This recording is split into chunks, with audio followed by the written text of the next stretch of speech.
I've been thinking about leadership a lot recently, and in particular, cutting through all the noise that's out there about leaders do this, leaders do that. And I thought, what's the two key things that any leader should do and do really well? Number one is role model. If you've got a set of ways you want to do business, it could be as simple as things are always on time or whatever it is. Well, you got to role model it too. How often have you been in an organization where, they say these values, but you don't see the senior leaders living the values? I hate to say it, but I've seen that quite a lot. You may have. So bottom line, first thing, if you say you're going to behave in a way, behave in a way. Funny thing about role modelling is it goes back hundreds of thousands of years before we had this modern era we've got, where the way that we would learn a new skill is by role modelling. Think about it. We would watch someone, and what we'd do is we'd end up watching the people that were good at it. We might watch people that are bad at it and think to ourselves, well, I'm not going to do it that way because that is just not working. So what we end up doing is modelling the people that are good at it. So that's part of the thing for us as managers and leaders is we got to be good at role modelling what it is we say we'll do. That's number one. Role model, role model, role model. Really hold the mirror up to yourself. Do not be afraid to look in that mirror and call yourself out. Be truthful about it. The better and the more you live the way that you expect your team to live, the more you're going to see them fall in your performance. Second, and this one I bang on about a lot, it's a three-pronged thing. But essentially, it's about setting clear expectations. When you ask somebody to do something, when you give someone a role, be very clear about what you expect of them. That looks like one of the old things we used to use, and it's still so valid today, is SMART: specific, measurable, achievable, realistic, and time-bound. And that still works. That's the easiest way to think about being clear to someone. What is it specifically you want them to do? How are you going to measure it? Share that with them so they know what good looks like. Is it achievable given the time restraints, given their skill set? Is it realistic to ask them to do it? And time bound, when is it due by? We found this thing works incredibly well. When it comes to time bound, if you say, oh yeah, Friday's fine, often we'd get it on Monday morning because people would think, well, I'm not going to read it Friday, I'll get them at Monday morning. So we would change it to, I need it Friday at 12 noon. I need it Friday at 11:30. Put a specific time on it. And there's a reason why you put a time on it. Imagine you're going to use it in a board meeting on the Tuesday and you say, I need it Friday. And they give you a close of business on Friday. You're reading that over the weekend. Now you might think, well, that's my job. That's what I do.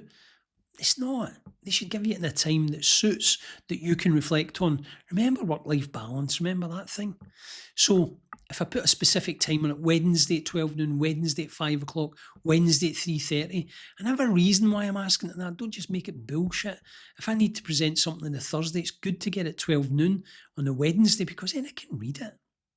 So setting a clear expectation, you've said it in the SMART terms, so the next part becomes easier. You're measuring it. Did it arrive at 3:30? Did it arrive at 12 noon? Was it to the quality you expected? Did it include the bits that you said? But you've got to have said them. You can't expect them to mind read and say, oh, yeah, he'll probably want to know that. She'll probably want to know this. No, tell them what it is you expect them to provide for you in that report or whatever it is you're asking. And the third part, and this is so important, they all work together beautifully. If you leave any one bit out, you lose a trick. Feedback. So give them feedback, whether it's good feedback, whether it's negative feedback, but what it's about, feedback's about learning. And one of the key skills us as leaders need is how to be really good at giving feedback.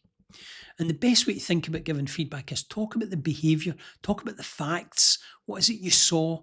What was there? Not about your opinion of them. Sometimes I've had feedback in the past where, again, example, a boss said to me, oh, yeah, you're always late in the morning coming in. Can't you just set off? And it's only by 5 minutes. Can't you just set off like 5 minutes earlier? So I genuinely was in the dark about it to say to him, like, can you give me an example? Like, when was I late? He couldn't give me any examples.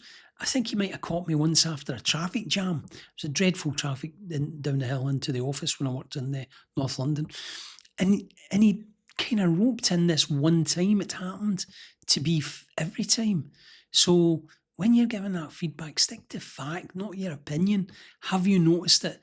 What is it you saw? What was in the report?